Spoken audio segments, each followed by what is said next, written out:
Olá, pessoal! Bem-vindos a mais uma explicação. Hoje, a gente vai direto ao ponto e dissecar uma das áreas mais estratégicas do direito processual civil, o sistema recursal. A ideia aqui não é ler páginas e páginas de teoria maçante, mas transformar aquele juridiquês denso em conceitos super claros e que grudam na mente. Vamos montar juntos esse kit de ferramentas jurídicas. Bom, vamos começar com a pergunta de R$1 milhão que move tudo isso. Como a gente combate uma decisão judicial que veio com falha? Imaginem a cena. Sai uma sentença, mas tem um erro técnico absurdo, ou um pedido inteiro foi ignorado. O que acontece agora? Os recursos não são só burocracia, eles são a principal engrenagem para evitar que um erro se torne permanente. A aposta aqui é sempre altíssima. E o nosso mapa mental de hoje é bem direto. 1. A essência dos recursos. 2. Pressupostos e efeitos. 3. As regras práticas. 4. A famosa apelação. 5. O mundo dos agravos. E para fechar, 6. Os embargos de declaração. Lembrando que todo esse destilado de conhecimento vem diretamente do resumo oficial de processo civil do professor Ricardo Torques. A gente filtrou exatamente o que cai, o que é essencial para gabaritar o assunto sem enrolação e focado no alto rendimento. Então vamos lá. Parte 1. A essência dos recursos e essa natureza dupla das impugnações. Quando a gente fala de recurso, precisa pensar nele com duas caras.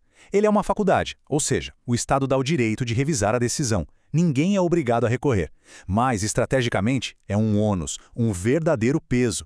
Porque se a gente cruzar os braços e não recorrer, acontece o temido trânsito em julgado e aquela decisão vira pedra, não muda mais. Recorrer é basicamente o pedágio para manter a discussão viva. E falando em não recorrer, olha que pegadinha maravilhosa de prova. A diferença entre renúncia e desistência. É um conceito simples, mas derruba muita gente. A renúncia rola antes do recurso. A parte simplesmente abre mão do direito de entrar com a peça. Já a desistência acontece depois. O recurso já foi protocolado e aí a parte decide jogar a toalha. O detalhe de ouro aqui é que ambos são atos unilaterais. Não precisa da concordância da outra parte, nem de homologação do juiz. A simples manifestação já encerra o jogo.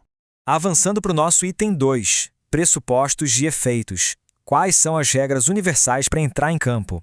Antes do tribunal sequer ler os argumentos, o recurso tem que passar por uma triagem interna, que a gente chama de pressupostos intrínsecos. É meio que olhar para dentro do recurso. Ele é cabível para esse tipo de decisão? Quem está recorrendo tem a legitimidade, tipo a parte que perdeu ou o Ministério Público? E, claro, tem interesse real nisso? Além disso, não pode ter nenhum fato impeditivo no meio do caminho, como uma renúncia prévia que a gente acabou de ver. Passou no teste interno? Legal. Agora a gente vai para os pressupostos extrínsecos, que olham para o mundo exterior. Aqui é a burocracia pesada. A peça foi entregue no prazo, ou seja, é tempestiva. Seguiu a regularidade formal certinha. E, a parte que dói no bolso, o preparo. Tem que pagar as custas e, detalhe importantíssimo, comprovar isso no exato momento de dar entrada no recurso. E a gente sabe que a doutrina ama inventar nome complicado para efeito de recurso, né? Mas na prática, o resultado é bem direto. O efeito devolutivo literalmente devolve a matéria para o tribunal analisar.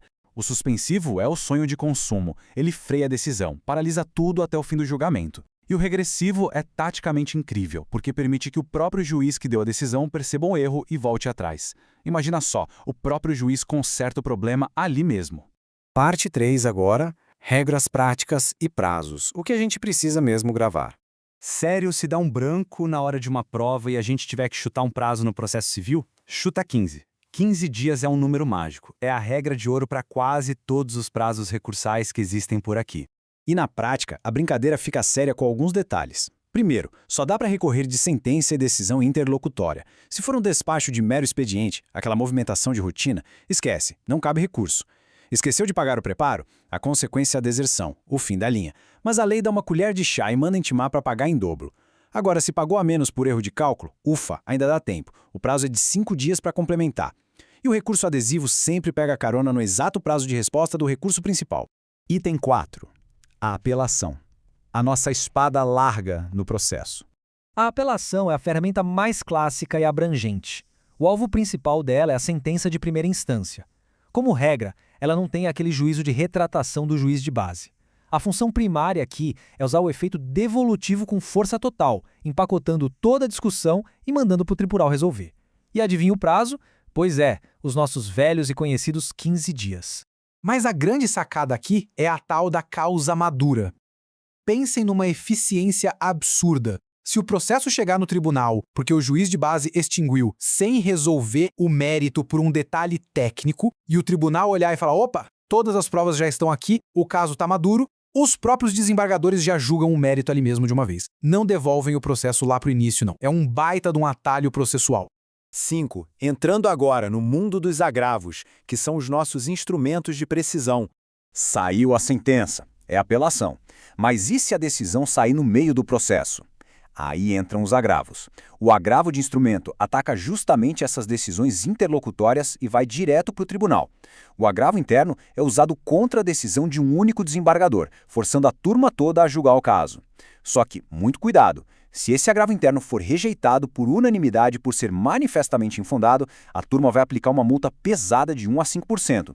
E ainda temos o agravo em recurso especial ou extraordinário, para destrancar processos para as cortes superiores.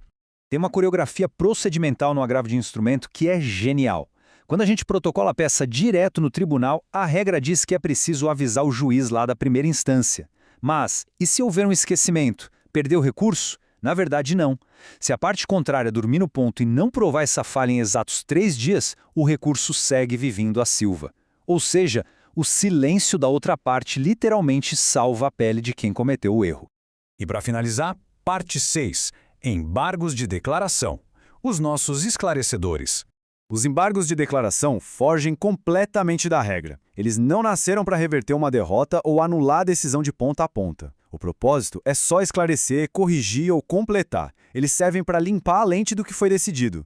E por não terem essa carga de reformar o mérito profundamente, as regras são excepcionais. O prazo cai drasticamente para apenas 5 dias e, o melhor de tudo, é o único que tem custo zero, sem necessidade de preparo algum. Mas óbvio, não dá para meter embargo à torta direito só porque não gostou da decisão. Tem que apontar e provar um desses 3 vícios. A obscuridade é quando o texto está tão mal redigido que não dá para entender a ordem judicial. A contradição é lógica pura. O juiz diz uma coisa na fundamentação e decide o extremo oposto no final. E a omissão acontece quando são feitos 3 pedidos na petição inicial, mas o juiz simplesmente finge que não viu o terceiro. Nesses cenários, os embargos obrigam o juízo a sanar as lacunas perfeitamente. Pois é, essas nuances todas exigem uma visão sistêmica e bastante foco. Dominar cada detalhe que a gente destrinchou no material de base não é mero preciosismo acadêmico. É o que define um trabalho de alto nível na prática processual. O que deixa a gente com uma grande reflexão para encerrar. Com todas essas exigências rigorosas, prazos apertados e consequências drásticas como pagamentos em dobro, será que essas ferramentas são só obstáculos criados para afastar as pessoas da justiça? Ou, na verdade, elas formam as salvaguardas finais que garantem a segurança, a clareza e a equidade que todo mundo espera das decisões definitivas? Entender de recursos é basicamente dominar as rédeas do próprio processo judiciário. Muito obrigado a quem acompanhou essa análise visual até aqui e continuem aprofundando os estudos.